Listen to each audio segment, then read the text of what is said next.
I would say that most important thing is creative. So basically your ad, whether it is a video or an image. Because nowadays interest targeting is not so important because your creative is doing the targeting.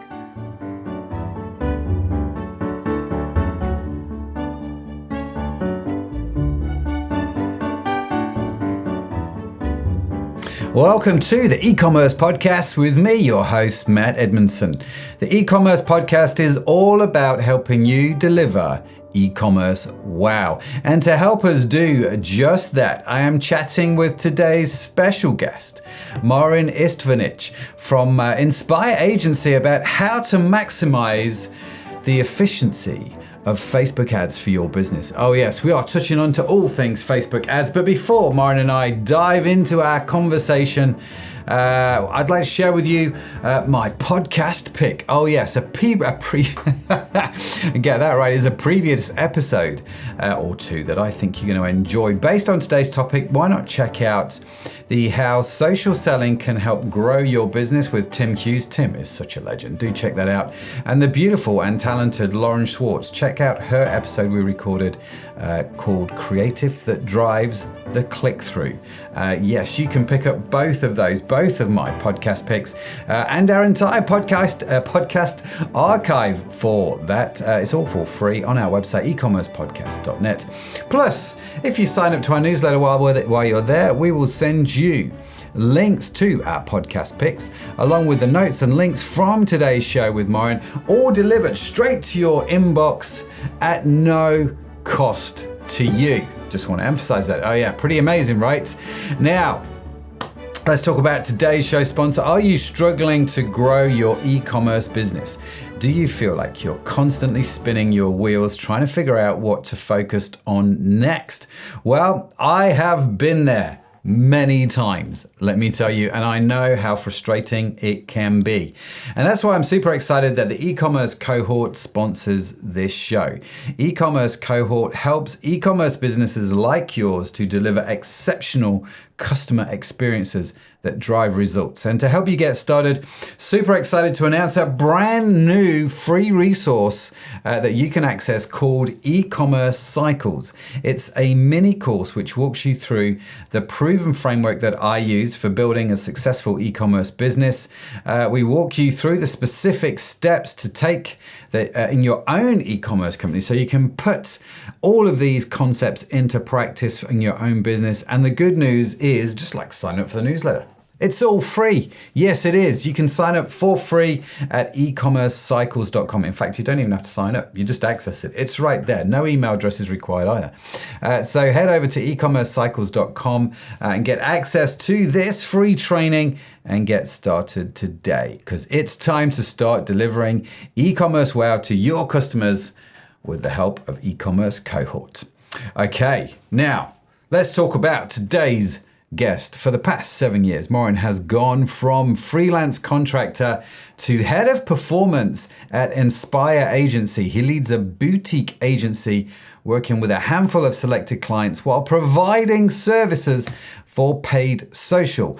Besides the agency, he's also partnered at a few in-house brands and has helped scaled and exited them. He's also 2 times a speaker at Geek Outs, and also he's spoken at Affiliate World in Asia. So check him out. And if that's not enough, in the last 12 months, he has spent over 30 million on Facebook ads.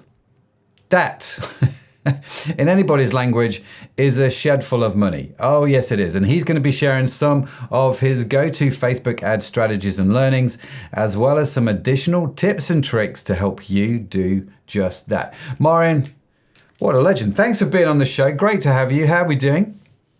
Pretty good, Matt. Thank you for having me. Oh, no, it's great that you're here. Whereabouts in the world are you dialing in from? Croatia. Okay. Now here's my question for you, because it is very cold where I am today. What's the weather like in Croatia? So it's actually like pretty similar to yours, like currently around 2-3 Celsius degrees. So Wow. like we're in the middle of the winter. Yeah, so really cold. Is the Really cool. is the bottom line. Brilliant. So, listen, given your extensive experience, your 30 million experience in paid social advertising, I mean, there's a lot of lessons that you can learn, right? In that, especially on Facebook ads. 30 million. You should write a book. 30 million's worth of lessons on Facebook ads. What are some of the common misconceptions then that you've encountered about using Facebook ads for e-commerce stores? And let's talk about those, and let's talk about how we address them. So I would say that like people treat Facebook nowadays as it was like 3 years ago, where you could have like when there was like not much competition. We didn't have iOS 14.5 update problems. So basically, there was a golden age of Facebook. You could just put a picture, find a like fancy product, and you would earn money without any problems. Nowadays, like things changed.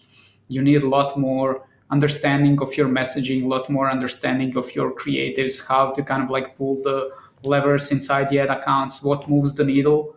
But like one of the biggest mistakes is people kind of like, people that are just starting, they see kind of like, okay, here's the traffic optimization. Let's optimize for traffic. But then you would get only people that would click on your ad, but they would not end up buying. So they think, okay, let's now optimize for add to cart. That will get us cheaper add to carts. But like interestingly, Facebook is pretty smart. If you optimize for add to carts, you will get only people that will add to your cart, and they would not end up buying. So that's the biggest misconception, that if you run any other conversion goal except sales, you would get sales. You would not. So definitely always optimize for conversions, especially, in my case. In my case, 100% of my clients are e-com stores, so their ultimate goal is sales. That's why we always optimize for conversions, because that's the end goal. So that would be the lesson number one. Lesson number two is you need to have like ads are only amplifier. They're cherry on the top. So you need to have like product market fit. You need to have like proven offer, proven funnel, great creative, and then you can utilize Facebook ads. So as I said, they're just the amplifiers. You have to have a proper foundation before going into running ads. Yeah, that's a really interesting point, isn't it? I loved your comment about we treat Facebook like we did 3 years ago, and the golden age of Facebook is now gone. Do you? We're going to talk. I want to get into some of these things that you mentioned, Marin, but I just want to sort of circle back to that. Do you think that the golden age of Facebook has actually gone, or is it just a little bit more buried? Do we have to sort of mine for the gold now? So if you asked me the same question maybe a year ago, I would say like it's definitely past. Like what worked before. We are in the middle of kind of like iOS update. We didn't know like how to optimize. There were like not enough data from Facebook. But now I think that things definitely improved compared to a year ago. Okay. Facebook reintroduced the ability to see the breakdown from like what age, from gender, what country sales are coming from. They introduce ability to see from what period after seeing your ad or clicking on your ad someone bought. So basically you can understand whether your ad is driving incremental conversions in terms of the click or in terms of the view. Also, Facebook introduced one of the like best feature recently, like maybe 6 months ago, which is called Advantage Shopping Plus, which kind of like relies on AI and more automation. And that is currently like outperforming everything in majority of my ad accounts. It is a bit of kind of like black box. We don't know how it works. We know it works like on a different algorithm compared to regular campaign, but it works. No, that's interesting. Because that was actually going to be one of my questions, not necessarily about the black box, but we've had guests on the show talking about the changes, that were made in iOS 14.5. And, Apple basically killed Facebook, didn't they, a few years ago?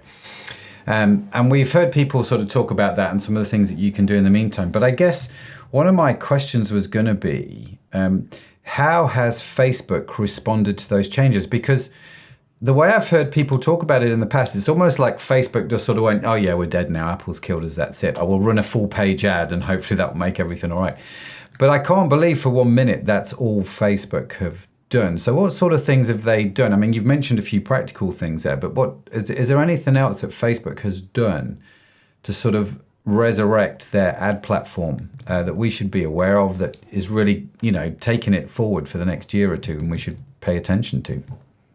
So definitely, I think that like their tracking improved. So basically, a year ago compared to now, it's totally different. We can actually see that more data is passing through to the ad account. We can see that more sales are happening. Yeah. I mean, like since the iOS, like the stores were not affected so much. Their revenue was affected, but not to extent how less data was shown to Facebook, because Facebook did not have ability to kind of like connect person who bought with the ad on which they clicked.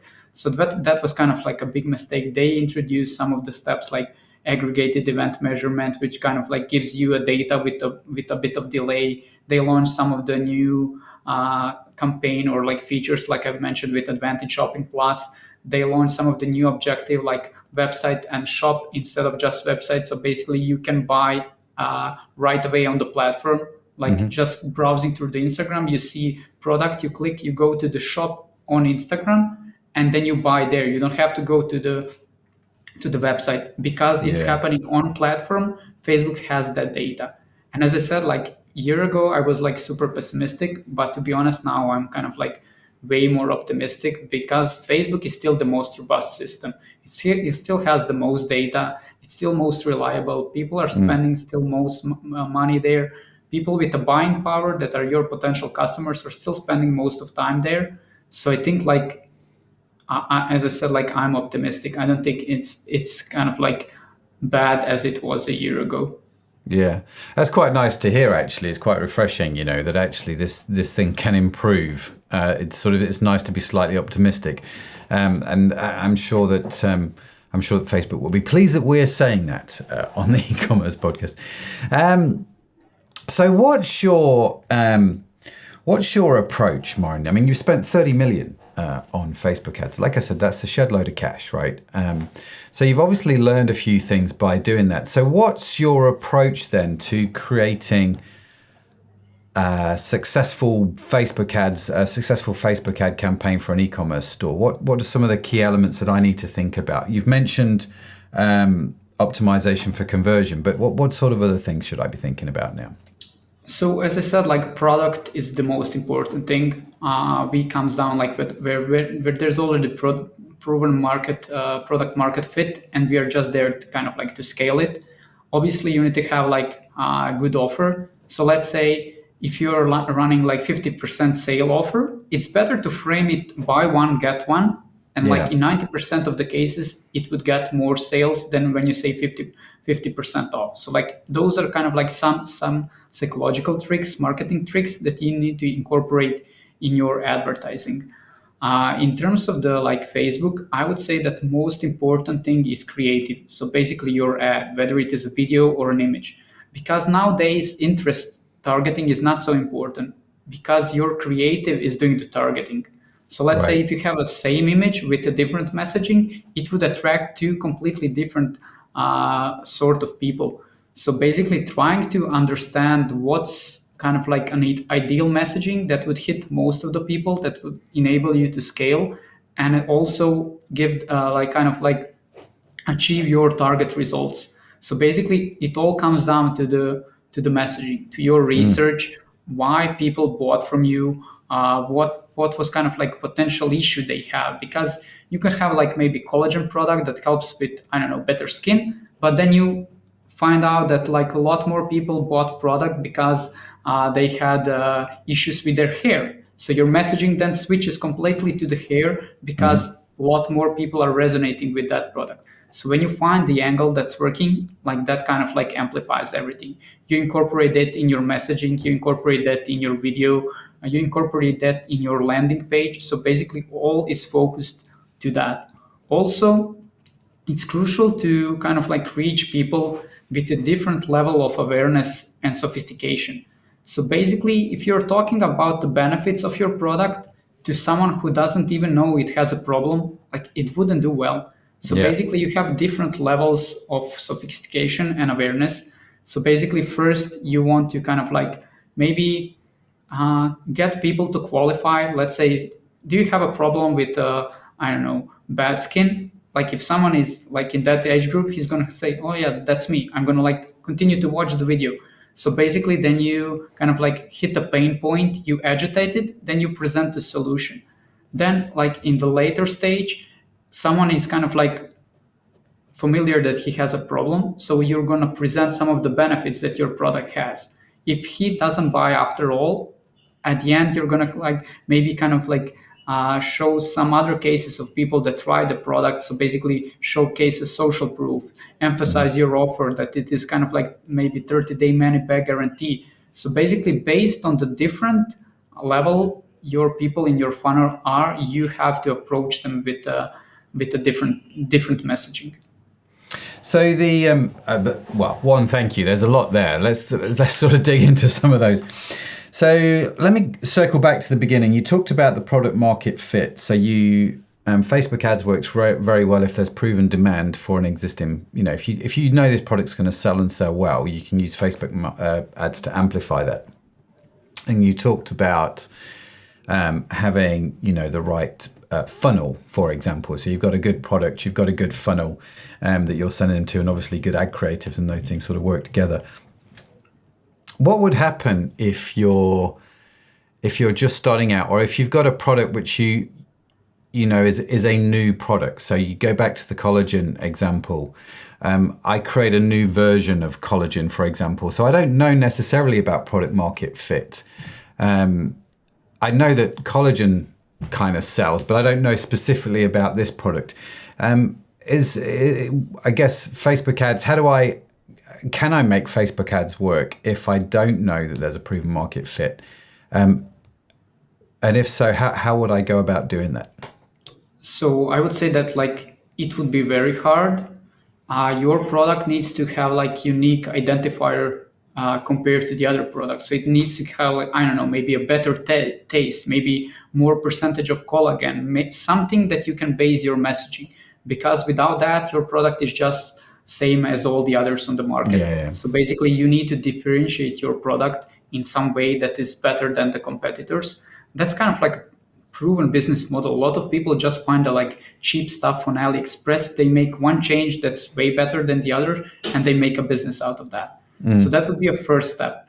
The second step is that I would go through all the kind of like reviews on collagen of my competitors, maybe on Amazon, maybe on their website, to see what they're talking about, like why they bought the product, why they're like satisfied, what is their kind of like, what is their state, what is their situation, kind of like in what phase of life they are. Basically, that is kind of like getting you like all the ammo for your messaging. You're realizing who your customer persona is, why they are buying, and then you focus most on that one. In terms of the like Facebook setup, as I said, I would definitely go with conversions. If you're selling a physical product, setup would be like pretty simple. I would kind of like pick an angle that I think is most promising. I would create multiple images, but with a different maybe hook of the messaging. So if we find out that like hair is the biggest issue for people that are buying collagen, we're gonna kind of like try to showcase our messaging about the hair loss, maybe like on what are the pain points of like when you're dealing with the hair loss, what are the benefits. For each, I would create like multiple version of that messaging. And then after testing, Facebook is great because you can see which ad got most click, which ad is kind of like getting people to buy most. Then when you kind of like get initial data, then you double down on that and create even more variation of something. So basically, we always have an assumption. We just try to maximize the chance of our assumption be successful. Yeah, no, I like that. So, so you're taking a product, you're testing, and you can use Facebook to test a hypothesis, can't you? To test this, like you say, this assumption. Will this ad conversion or this ad copy work better than this ad copy? Well, we can test that. We can figure out what people are really after with this. And I like the idea of going through Amazon reviews and trying to figure out, what it's a gold mine. Amazon reviews and subreddits, like it's a gold mine. It's interesting, isn't it? Because not many people do it, and I just did a workshop actually last week with some clients big e-commerce business, selling a fair few products online.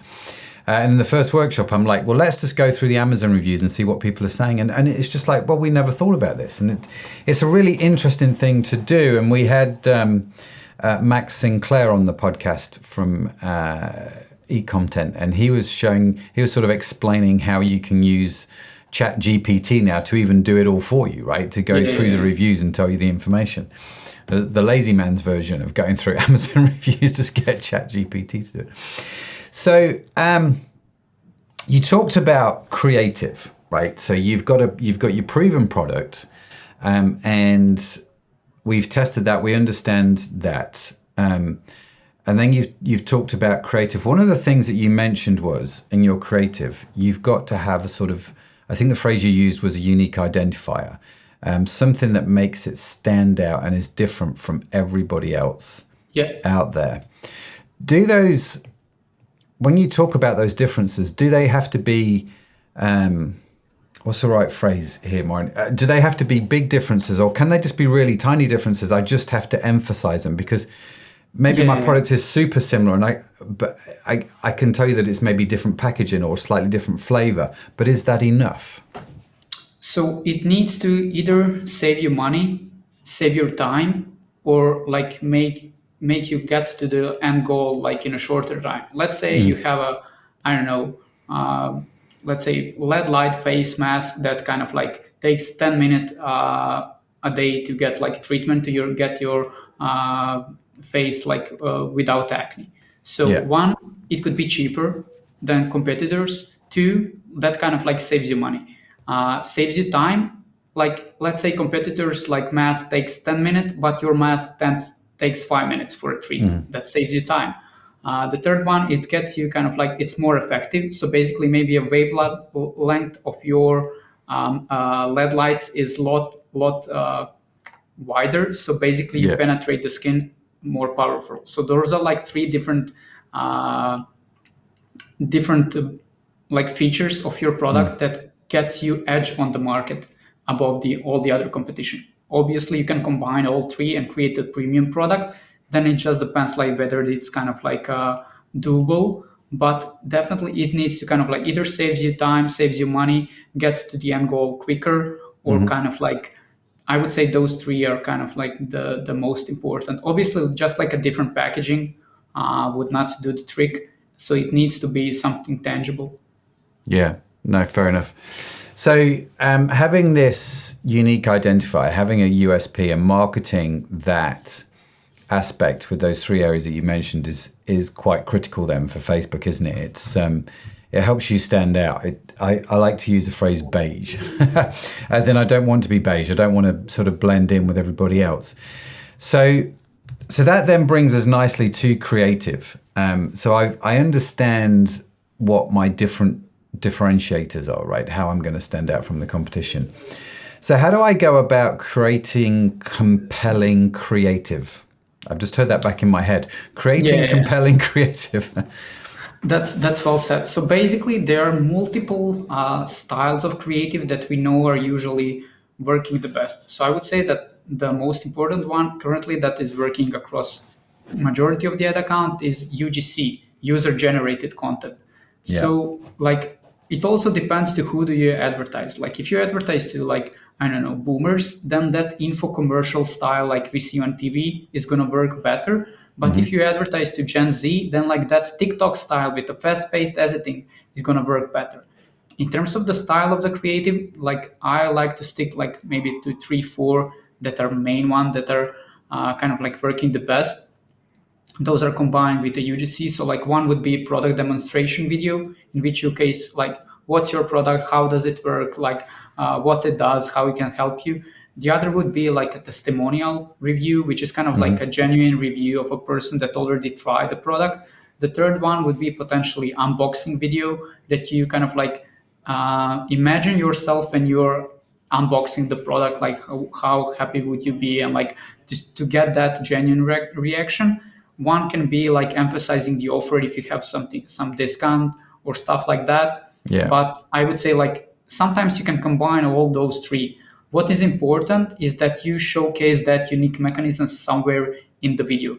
So like the most simpler and the like one of the most effective framework is like pain agitate solution. So basically, you get someone to qualify, you identify their pain point, you agitate it, you compare it to all the other inferior solution, then you present your product with a unique mechanism, then you showcase the end goal, and then you showcase, I don't know, testimonial and the call to action. So that's kind of like a one simple framework. What is also really, really important for Facebook ads is the hook of the video. So basically, those are first 3 seconds of a video. We usually, when we create one video, we create like multiple variation of a hook, because that can kind of like make or break your ad, because a different hook can kind of like get more people to watch the rest of your video. So Okay. if you're amplifying your chances of getting more people to watch, you get more people potentially to your website. So like that's again one thing to test that we usually do. Okay, so let's just circle back on that a little bit. So your first 3 seconds of your content count, you've got to get in there hook and try different types of hooks. So what are some examples of hooks that you guys have used or seen you being used that have worked really well? When you say hook, specifically give us some examples. I think it'd be good to sort of picture that in our heads. So it would be probably better if you guys can see something like that, but like asking a question. Let's say if you are selling a product for, I don't know, supplement for football players, one hook can be, are you a football player looking to get a pro contract? The second hook can be, I don't know, my teammates are asking me what secret weapon am I using. The third can be, I don't know, coach is asking me what extra training I'll be doing. So basically, those are three different hooks. So like it can be question, on which people are gonna identify. So like, are you a football player? If I'm a football player, then like, okay, that's me. I'm gonna watch the rest of the video. It can be kind of like communicating the angle. So if someone is like looking for a pro contract, that can resonate with them.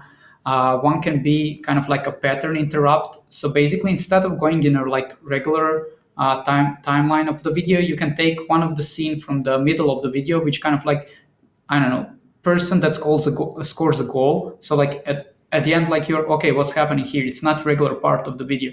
It can be kind of like a countdown timer. So let's say 3, 2, 1. So like you're watching, okay, something is happening here.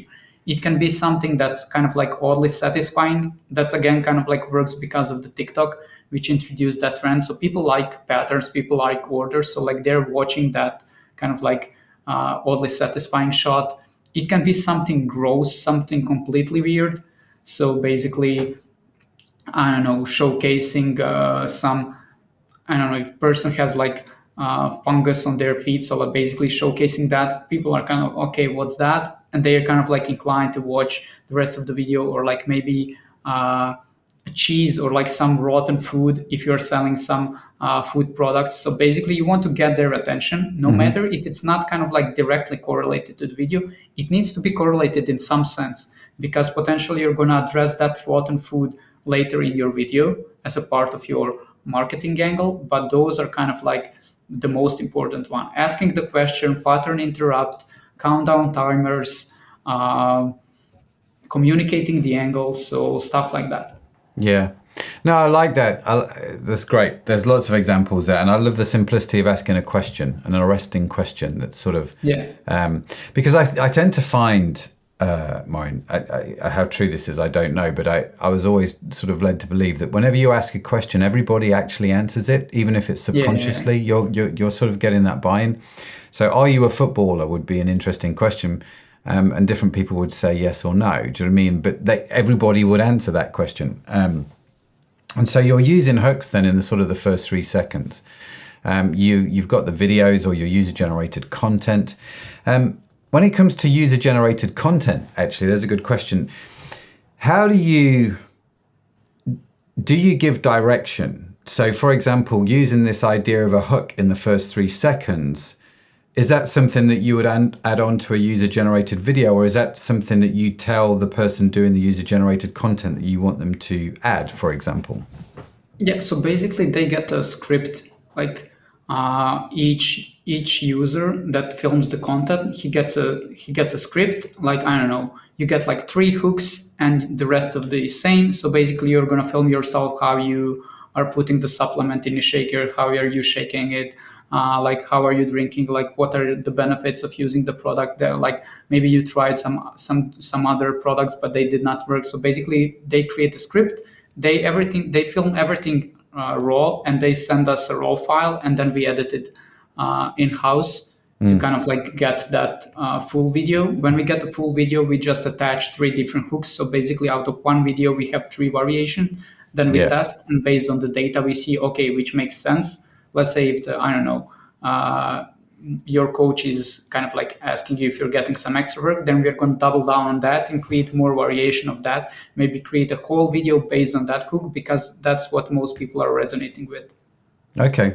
Okay. But it's interesting that you're, I mean, when it comes to dealing with people doing the user generated content video, you're giving them scripts as opposed to them just doing it however they feel like and however Yeah. they want to. You're actually giving them some guidance, right? Yeah, if it's kind of like a existing customer that we just want to film kind of like a review, then we left it to say with their own words to feel, so it's kind of like more genuine. But like majority of those reviews are not kind of like a good material for the ad. They are Yeah. good in some parts, but you get a video of like 2 minutes, girl talking about the product, which is kind of like not ideal for a Facebook ad.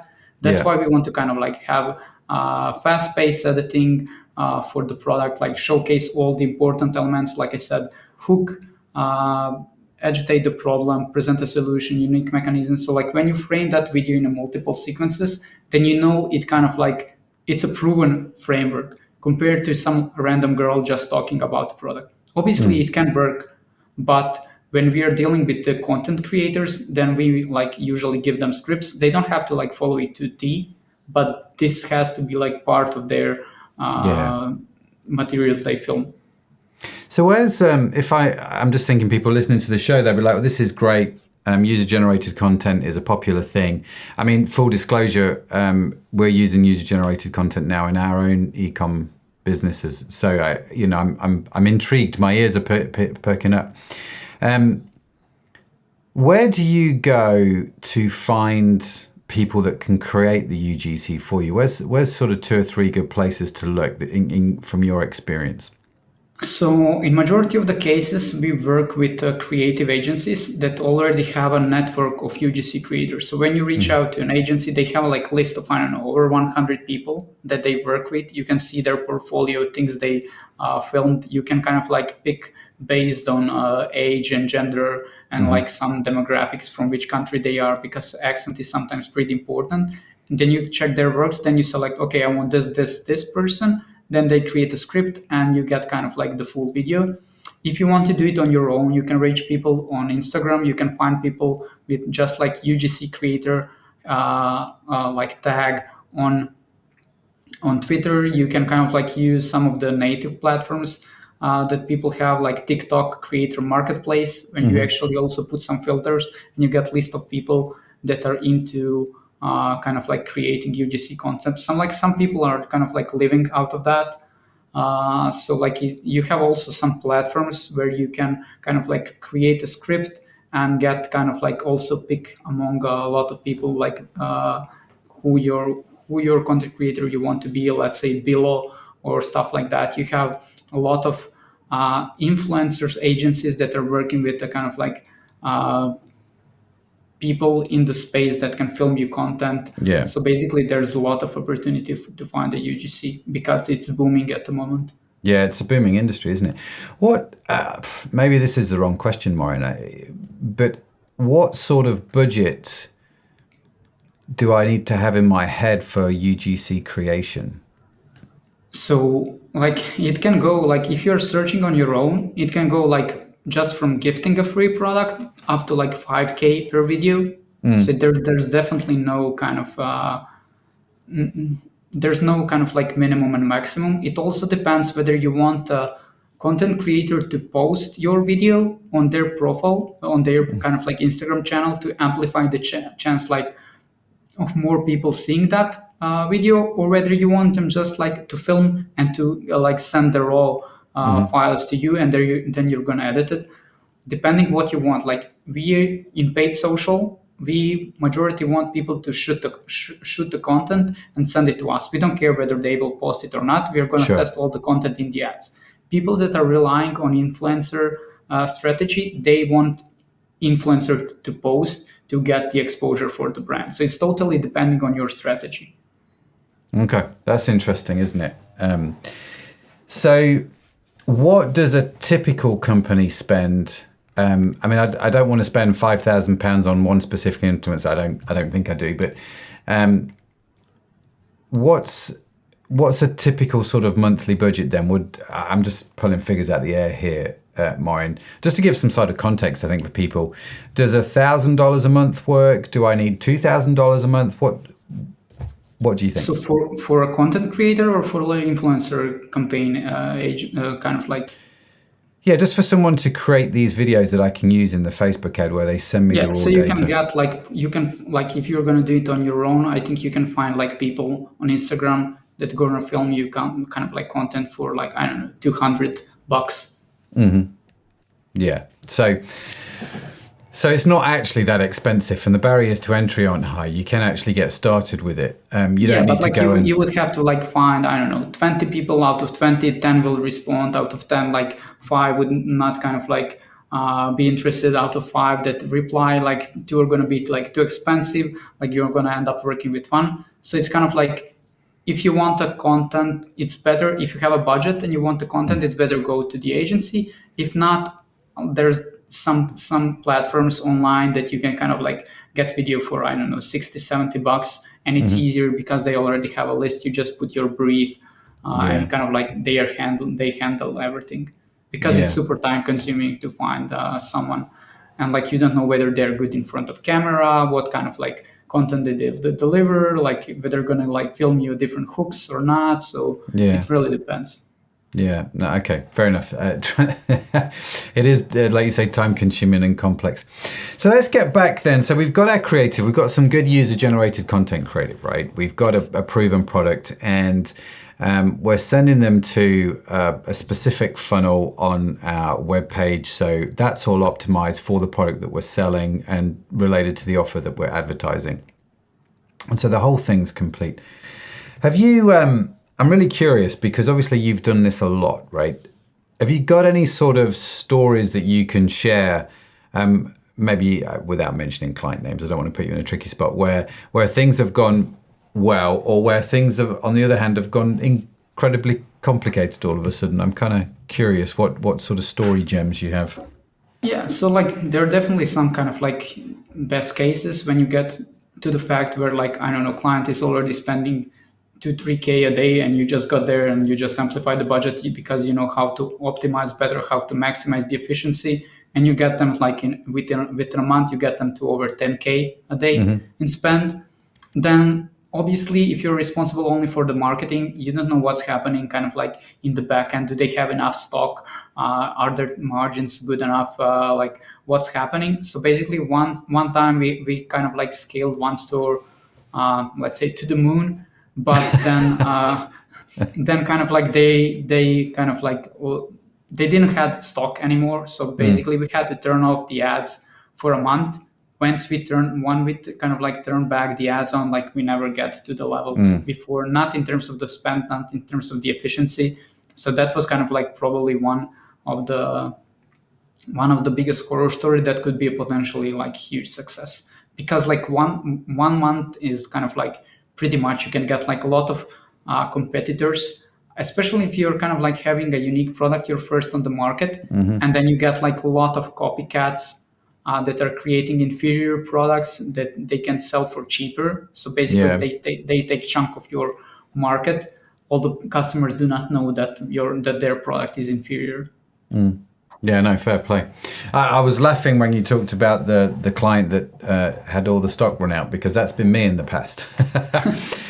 You know, where you just don't anticipate how well a campaign is actually going to do, you know, and these things fly. We did a campaign in the last few weeks that, I mean, it outpulled everything by by what was it, 480%. I mean, it was just crazy, Yeah. the differential. And within 4 weeks, we'd done a year's worth of work, and you're kind of like, oh my goodness, that was a bit crazy. So it's nice when they come along, but Yeah. they are difficult to plan for, aren't they? They're difficult to, because you just, sometimes you hit these sort of veins, and then sometimes everything's a bit more measured, isn't it, and a bit more sort of normal, how you'd expect it to be. So I see that's a problem.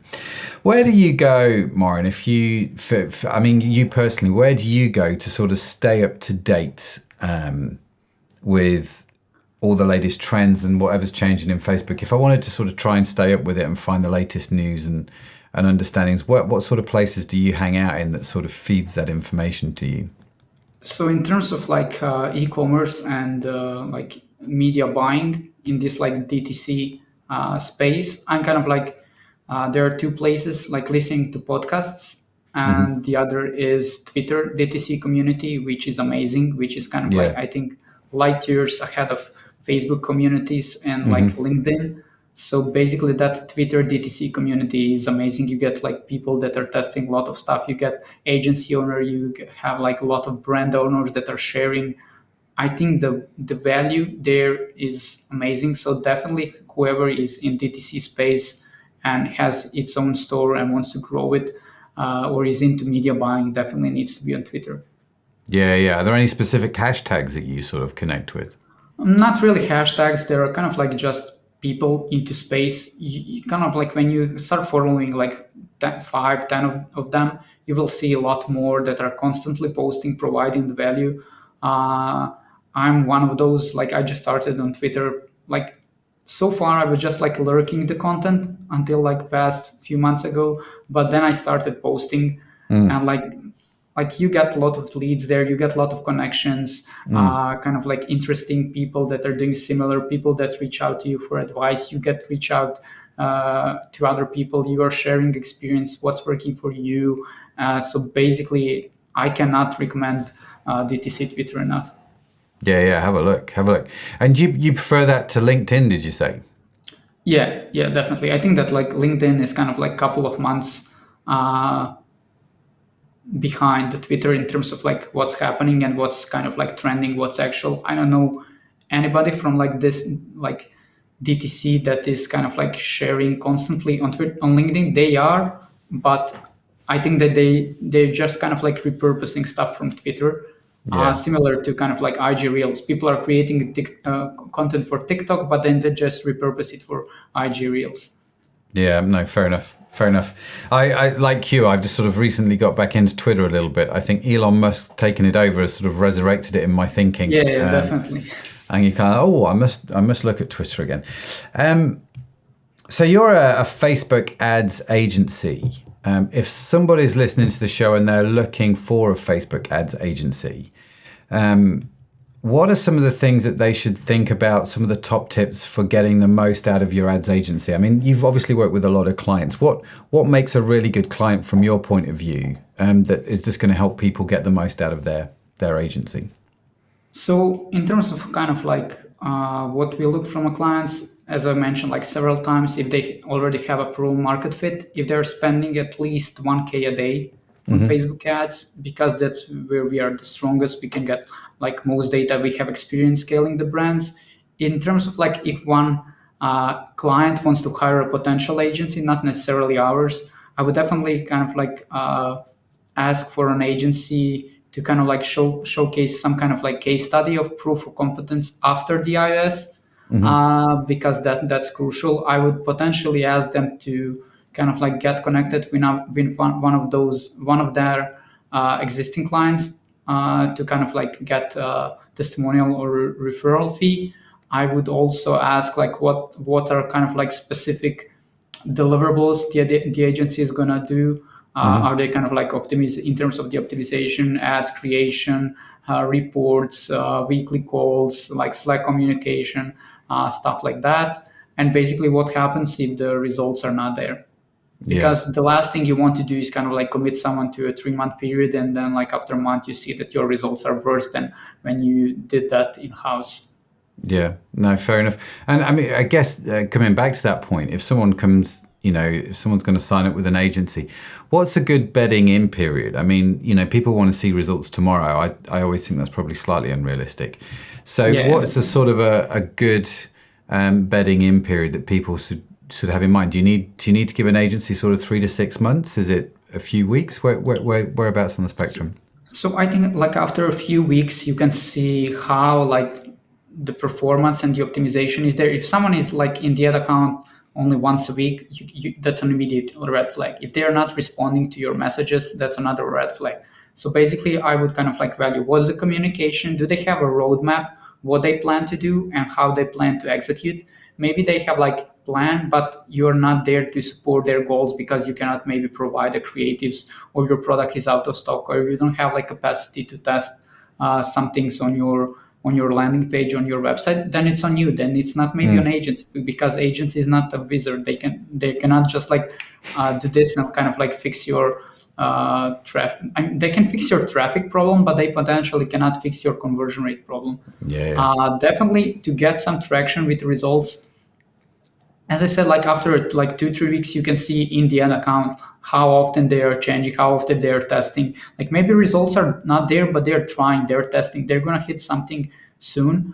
In terms of actually kind of like how I like to do is kind of like set up foundation. Then we have like a good foundation and we are having some traction, then we are gonna increase the spend. It doesn't make sense just for increasing the spend and like, okay, this maybe work, this will maybe not. So it doesn't make sense. You have to like, your agency has to be transparent with you, how they work, what they plan to do, and what are they going to do when they hit the goal, on what they're going to do if the results are not there. Yeah, super important. And I liked your statement that agencies aren't wizards. And I can hear all the agencies around the world just going, "Amen." Yeah. As you mentioned, that they're not going to fix your broken problems in your business, but they can help you get more people to your website. Love it, love it, love it, love it. Listen, Marin, as you know, this show is sponsored by eCommerce Cohort, which helps e-commerce businesses deliver wow to their customers through things like coaching and training. And so imagine, right, you are in a room, you've been a speaker at a keynote event, and the room's full of the cohort guys, right? They're all guys and gals, they're all sat there, all eager to learn from you. And so you've just delivered, your most practical speech on how to do Facebook advertising. And you kind of get your round of applause at the end, and you sort of stand there and you think, well, I'd like to take this opportunity to thank those who have influenced my own e-commerce journey. I'm curious to know, who would you thank and why? And obviously this can include anyone from your family, mentors, authors, software, podcasters. The list is long, but who is on your list? Yeah, so in terms of my e-com journey, there are two people that I think I will be eternally grateful for. One is a friend that was into Facebook ads, that got me into Facebook ads on my senior year of college, when I kind of started learning with him. So he kind of got me into this. And the other person is my partner at the agency, who got me more into the e-com. So basically I was pretty good at Facebook ads, but he kind of led the path to kind of e-com and the things that we mentioned. That is kind of from the e-com side. From the kind of some side of a private things, definitely my family, because they supported me, because I didn't know I would kind of do digital marketing. I didn't know I would start my business, although I kind of finished computer science, which is very promising career. But I did not end up working a day in this industry. So there was no kind of holdbacks from their side with the supports. And at the moment, definitely my girlfriend, who is kind of supportive enough, even though I sometimes have calls in, I don't know, 6, 7, 8 p.m. with people from the US. So definitely her. Oh, I'm with you. I mean, it's interesting, isn't it? I mean, I've been married this year 25 years. Marin, a long time. Congrats. No, it's awesome. And, it's beautiful. My wife hasn't slapped me yet, because like you, I do a lot of calls in the evening, because we have a lot of international clients in the States, New Zealand, Australia. And so realistically, when you're in the UK, you have to do calls late into the evening. And so we have specific nights where I am allowed to do calls and specific nights where I'm not allowed to do calls in the evening. And I stick to that religiously, and my marriage has prospered as a result. But you definitely don't get here without the support of a good partner, that's for sure. So I'm with you on that. So fantastic. And it's great, actually, that the amount of people you talk to and you're like, how did you get into this? It's like, well, they kind of stumble into something because of a friend or a family or something that just happened. And that's all part of the magic of life, isn't it? That's all quite wonderful. Listen, Marin, it's been an absolute treat talking to you. The time has disappeared. I've got about 20 more questions to ask you, but frankly, I've run out of time. So how do people reach you? What's the best way for them to connect with you, your agency, if that's what they want to do? So if you want to learn more about our agency, go to inspiredbrandsgroup.com. There are kind of like some of the case studies, how we work, who we worked with, what are some of the results. If you want to connect with me, probably the best thing is either on LinkedIn or on Twitter. I would say like Twitter, I'm kind of like more responsive there. I share a lot more stuff than I shared here, like on a daily basis. So like you don't have to necessarily connect with me. You can learn some stuff, but if you reach out to me, I'll be more than glad to answer. Fantastic. Reach out. I'm going to connect with you on Twitter. That's what I'm going to do after this recording. We'll reach out with you. But yes, we will, of course, link to Marin's info in the show notes, which you can get along for free, along with a transcript at ecommercepodcast.net. And of course, if you sign up to the newsletter, all of those links will wing their way to your inbox. Marin, listen, thank you so much for joining me, bud. It's been a great conversation. It sort of recaptured my interest in Facebook advertising. Facebook ads aren't dead. And so thanks for sharing your insight. Thanks for sharing your thoughts. I have 2 pages of notes for my team tomorrow Nice. where we will go through all this. So I appreciate that. Thank you for joining me. It's been an absolute treat. Thank you for having me. Oh, it's been great. So yes, there you go. Huge thanks to Marin for joining me today. Also, a big shout out to today's show sponsor, the e-commerce cohort. Remember to check out their free online training at ecommercecycles.com. Also, be sure to follow the e-commerce podcast wherever you get your podcasts from, because we have some more great conversations lined up, and frankly, I don't want you to miss any of them. And before I wrap up today's episode, let me just take a moment to invite you, my dear listener, to become part of the show. If you are an e-commerce entrepreneur or an expert and would like to share your insights, your story, your journey with the e-commerce podcast audience, then we would love to hear from you. Of course, if that's not you, but you know someone who would be a great guest, then why not also refer them? Just head over to our website, ecommercepodcast.net, follow the links on there and get in touch with us. We would love to hear from you. We're always looking for fresh perspectives and new ideas, so don't be shy. Whether you're starting out or whether you've got years of experience under your belt, we'd love to have a conversation with you. So yes, that is it. And in case no one has told you yet today, dear listener, you are awesome. Yes, you are. You are created awesome. It's just the way, it's just a burden you have to bear. Marin has to bear it. I have to bear it. It's just the way it's got to be. Now, the e-commerce podcast is produced by Orion Media. You can find our entire archive of episodes on your favorite podcast app. The team that makes this show possible is Sadaf Bain and Josh Catchpole, Estella Robin, and Tim Johnson. Our theme song was written by Josh Edmondson and my good self. And as I mentioned, if you would like to read the transcript or the show notes, head over to the website ecommercepodcast.net, where coincidentally you can also sign up for the weekly newsletter and get all of this good stuff direct to your inbox totally for free. So that's it from me. That's it from Marin. Thank you so much for joining us this week. Have a fantastic week wherever you are. I will see you next time. Bye for now.